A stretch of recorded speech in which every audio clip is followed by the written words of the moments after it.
Okay, we're good to go, I believe. Right. Well, thank you so much, Edward, Jessica, Michael, and Olivia for inviting me to talk about one particular chapter in my recently published book. I don't know if you can see it here, and um, and I'm really pleased. I've been part of this network for a long time. I don't always come to the meetings because of the time, but I'm really happy to be here and to talk about child work maybe from a different perspective from what is normally discussed. I'm not too sure, but I hope I can shed some interesting light on the topic. Okay, so I'm going to share my screen. And I first of all, I should apologize for a couple of things. My slides are very boring. I did them in a haste yesterday, and they're just really meant to show some quotes. And then, secondly, I am not at home. I'm not at my normal base. I'm actually in a hotel right now. And so there might be some noise you can hear. And if the Wi-Fi goes, it's because maybe it's not very good, but they've told me it's good enough. And if you hear a giggle, that's from my daughter who's in the same room with me. So I am working or I am presenting in conditions that are not completely typical to what I would normally do. So please do bear with me. I just want to move this. Yeah, I'm going to move this here. Um, okay, so my starting point, okay, just okay, my slide is not moving down. Hold on a second. So I've already talked about the book, which came out in July. And the book really is about trying to show how, was trying to highlight the pluralities of childhood within a context such as Ghana, and is trying to move away from us talking so much about the lives of children um, whose, I guess, whose childhoods can be characterized by lacks, and consider how or the variabilities in childhood that exist within a particular context in the global south, mainly as a result of enormous social changes that have affected those societies, including colonial rule, the introduction of Christianity, and what used to be called Western style education, and how that has then had an impact on many children's lives, and as a result have an impact on how different groups of children's experiences of childhood sit along a continuum when it comes to the notion of the dominant discourse around children's rights. So while some childhoods are very much in stark contrast to that discourse, other children's experiences might show some synergy to that discourse due to the social position of their family, which is informed by history as well as more contemporary factors. And I use one chapter to look at some of these issues through the notion of the work children do, mainly in relation to the work they do within the household. Okay, I'm going to move this again because it's really annoying. Okay. So, my starting point for this really is that embedded in understandings and indeed accounts of childhoods in Ghana and other contexts in Africa has been this notion of children's duties or children's responsibilities, which are seen to primarily manifest themselves not only in the behavior expected of children within the context of their family, but also through the work tasks that they undertake. And the importance of the notion of duty or responsibility in children's lives is such that it has long featured in numerous accounts of children's experiences or lived experiences within the context of Ghana. And what you can see on this slide in front of you is just the numerous scholars who have talked about children's work or children's duty in some way over the decades within the context of Ghana. Sorry, my arrow is not always going down. Let me try this. Okay. So within this context, Within this context, children are expected to assist their parents in all tasks that will be expected of them later on as adults, whether it's in the house, whether it's in the parents' business, whether it's the farm or at sea. And this is not only an expectation of parents, but it's also in some communities in Ghana, an expectation of customary law. And these expectations are part of an intergenerational contract centered around reciprocity, whereby there's an understanding that by caring for the latter, parents expect children to reciprocate when they're able to do so, not only when they're adults later on, but also even while they're children. And they should do this by fulfilling their end of the bargain centered around the mutuality of duty and reciprocity. And despite the rapid social changes that has affected Ghanaian society over the last few hundred years, evidence that's been gathered in more recent years shows how work continues to be a key element of the construction of childhood for diverse demographic groups in this context. And this is something you can see in the work of Saki and Johansson, who talk about how children in Ghanaian communities typically see themselves and are also seen by their communities as capable members in their families and communities. In my own studies in Ghana over the last almost 20 years or so, um, emphasis has been placed on duty, work, responsibility, not only by adults that I have interviewed, but also children who've participated in my research. And children, I'm talking about in my first study in Ghana, which was my PhD study. When you ask children what was childhood, or how did they understand childhood, or what were the roles of children, they would bring in notions of work in how they define childhood. Or when they were talking about their roles in their families or communities, the first thing they would talk about was the work that they need to undertake. And you can see some of these quotes in the slide in front of you.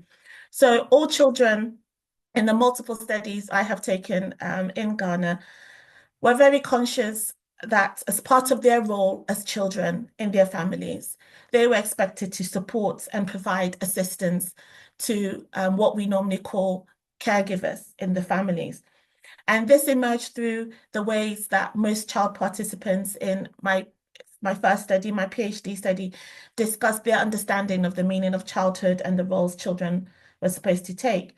And also in that study, all children interviewed were able to easily and without hesitation produce a long list of their responsibilities in the household. And these were sometimes relating to looking after siblings, cooking, washing, taking care of the garden or the yard, helping to fix things around the house. And it's really important to highlight the extent to which these responsibilities that children take were very much gendered in this particular context. And one of the key things that children in this context talked about, all children talked about, a male or female, was the errands that they were supposed to run for adults in their household and in the community, and how that featured significantly in their everyday lives, or how they spent their hours every day.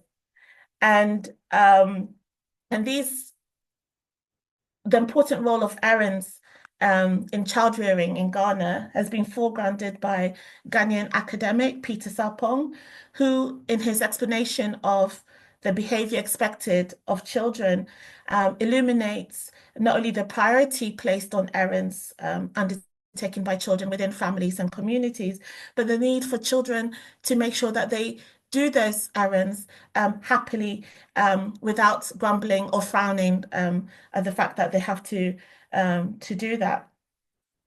For children, these chores that they undertook enabled them to meet their reciprocal obligations to adults in their families. And by doing so, it fostered feelings of a sense of belonging, as well as strengthened their own position to make claims against adults within their family. Okay. This is something that corresponds with the work of Abby Hardgrove in her study in Liberia in the post-conflict period, where she found that actually by children playing the role of the good child and fulfilling the expectations or the responsibilities expected of them, they could then make a request of their own need, or for their own needs, which a good adult in turn would really struggle to refuse. And I think Hardgrove really captures well those sentiments, and I can similar understandings or dynamics going on within the context of Ghana. Now, although many accounts of children's work in Ghana exist, and some of these accounts make linkages to the notion of children having duties and the importance of that, and some of them also make links to the concept of reciprocity, very little of this literature traces the value placed on children working, whether it's inside or outside the home, to the historical construction of personhood within this context, and the implications that it has for both the conceptualization of childhood and the conceptualization of or the structure of social relations within this context. So in Ghana, as elsewhere in sub-Saharan Africa, communitarian principles historically shaped social relations, and the centrality of principles underpinning communalism within the societies that now make up what we call Ghana resulted in a situation whereby notions and behaviors that reflect interdependence, cooperation, sociability, mutual assistance, as well as mutual obligation and reciprocity were foregrounded in relations between people. Amongst the Akan of Ghana, and I should say that the Akan is one of the largest ethnic groups within the country. So amongst the Akan, their beliefs were historically based upon a worldview which takes as its starting point the principle that human beings are communal and social by nature. And according to this viewpoint, human beings are seen as being created by the supreme being, Nyame, who is said to live in the sky. However, when a person descends from heaven, he's seen to descend into human society. And Akan worldviews, when they were talking about these things, they were very much talking about an individual in the masculine sense, not a feminine sense. So when I say he, it's not me being sexist, but it's very much how these understandings or how these notions were initially talked about. So while human beings were seen to be created by God, which is an indication of the value and recognition of the individual as a unit of society amongst their Akan, it is believed that they're born into a human community. And as members of a human community, individuals were not seen to be self-sufficient. Instead, it was believed that they needed the assistance and the goodwill of others to fulfill their basic needs and personal objectives. And this worldview subsequently informs the vision that Akan people have of what it means to be human. And this is something that I will move this so you can see this is something that Ghanaian philosopher Kwame Gyatso has talked about in a lot of his work. He's passed away now, but writing much in the 80s and in the 90s, he really outlined the Akan worldview, especially around what it means to be a human being and Akan expectations of social relations as well. So I'm not reading the quotes. I'll just give you a second to read that.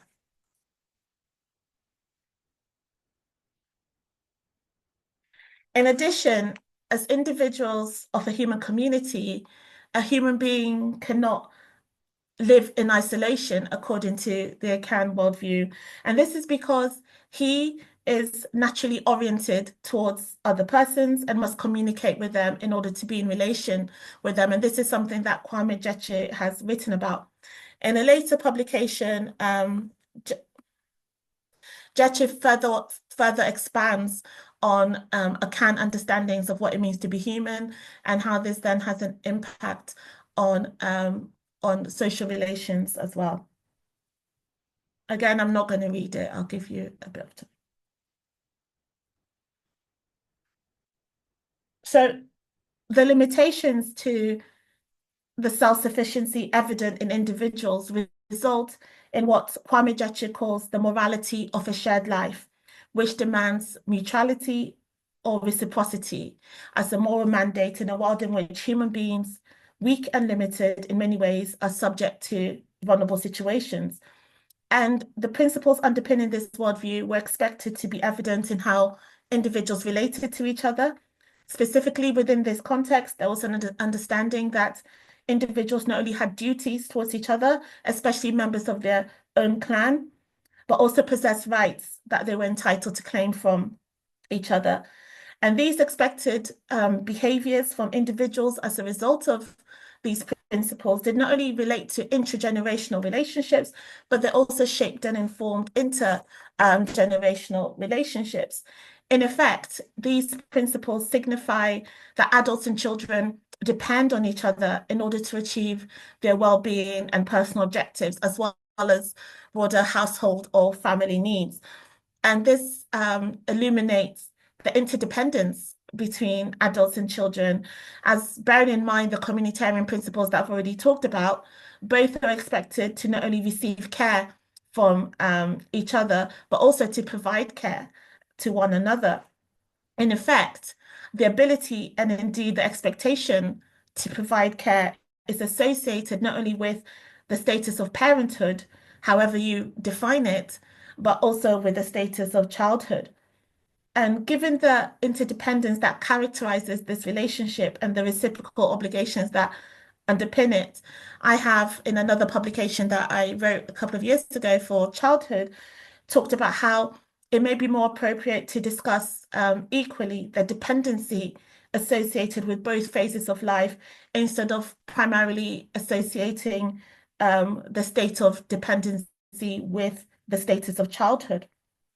So Uh, while, you have yeah. you have about five minutes left for the. Oh my gosh, like how does time go so quickly? Okay. So while childhood was recognized as a period of dependency by many participants in my diverse studies, the state of dependence did not signify an inability of children to provide support, care, and assistance to key adults in their lives. The implication of foregrounding understandings of personhood and social relations in accounts of the role of work in children's lives helps us to understand that work in this context is not only linked to the lives of poor and marginalized children. In her research many years ago, Rachel Bear in Vietnam noted the way foreign NGOs overlook the plurality of lifestyles that children experience in both Vietnam and in countries that comprise the so-called West.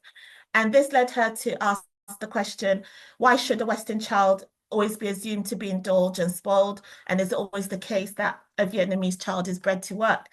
I took this question and I've thought about it for many years in the context of Ghana. And my short response to that now is that actually I would say yes, all Ghanaian children are bred to work due to these notions of these border notions of personhood and social relations, which then feed into conceptualizations of childhood. And the resulting outcome is that in Ghana, work is a feature of childhood for many children, including those who live in more affluent families. And this exploration of work in the lives of children in more affluent families is important to consider if we're going to develop a more holistic picture of childhoods in Ghana. Failure to do so means that we just end up with one-dimensional understandings of childhood in this context. So when we look at I think what I wanted to show you, and I'll do that very quickly, when we look at work within or amongst children in more affluent families, we find that we find the ways that they actively contribute to the household, mainly through house chores that they undertake. And I just had some quotes I wanted to share with you. And I'll show you this one, then I'll move on to make another point. Right. So what this shows, or what these two quotes show, is that even in families that have the resources to pay for expensive private international schools, where both of these children attended at the time, as well as have a house with running water and house help, etc., Indigenous forms of learning centered around duties that children should undertake remained valued alongside the emphasis they placed on formal education and other aspects that in many other contexts would seen as being part of childhood. And I think the emphasis that these families placed on children undertaking work within their context, even if they have a house help or whatever, is due to the gendered nature of Ghanaian society, in which children live in a context whereby they're expected to undertake chores that will prepare them for the roles they will undertake as married men or women in their societies. And this need to prepare children to become good wives or good husbands cuts across social and economic groups. And I think that's why we see the continuing stress on children undertaking certain house chores within their families. Having said that, and I think this will be my final point, having said that, the accounts of child work by children from more affluent families does demonstrate a difference when compared to those of children from poorer families within this context. And specifically, we see that more affluent children, while work features in the lives of more affluent children, it does not play as significant or as intense a role in their daily schedule of activities as it does for children in poor families.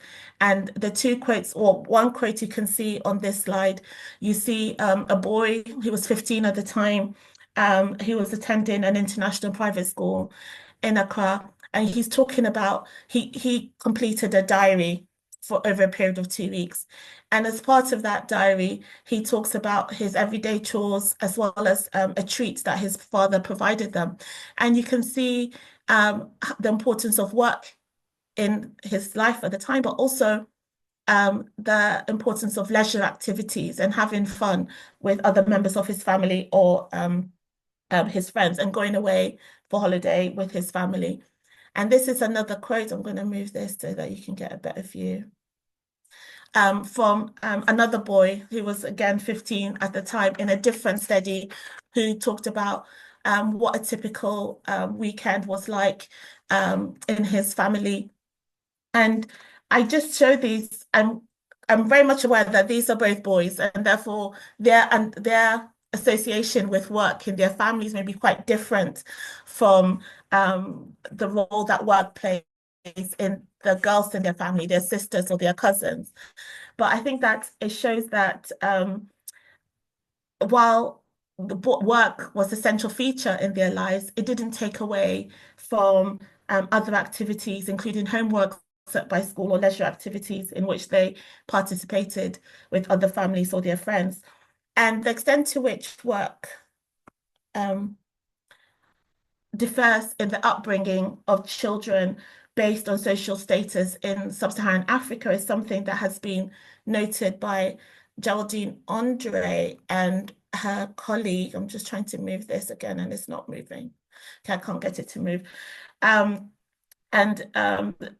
the quote that you can see on this slide, they use that as a starting point to argue that the lives of children who are seen as producers through the work they do and those who are not as a result of the status of their families is a key feature distinguishing social groups, their relationships to the world and their perceptions of labor. And what this suggests is that instead of exploring the working lives of primarily poor children, the experience of work can be deployed as a lens through which to explore differential experiences between social groups, especially in relation to childhood and growing up. And I think I'll stop there, Edward. Yeah, great. Let me stop sharing. I think you let me go over, I think, because 5 minutes took ages. Maybe a little bit, but it's okay. I'm going to stop the recording.